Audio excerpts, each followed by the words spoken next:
While the basics of monetary policy may generally hold true as the Fed tries to combat inflation, there's another powerful force at play, one that operates beyond the Fed's direct control.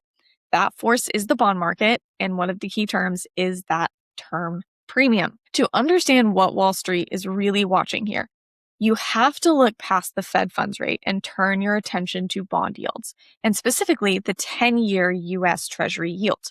This is arguably one of the most important numbers in global finance. It's the benchmark for countless loans, from corporate debt to, most importantly, for the average person, fixed rate mortgages. But what determines the 10-year yield? And this is where it's getting interesting. Yields are mostly determined by two major components, not completely, but mostly two components. The first part is what you'd expect. What is the market's collective best guess of what the Fed short-term rate will average over the next 10 years? The second piece is that crucial piece of the puzzle, term premium. So in simple terms, investors want to get paid more the longer they loan out their money. It's the basics of risk versus reward that any reasonable person would expect. So think of it like this.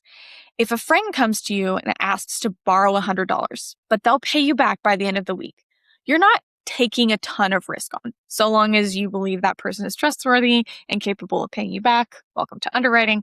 But what if they ask to pay you back in a month? What about 6 months? What about a year? The longer period of time they want to borrow money, the term, the more risk you're taking.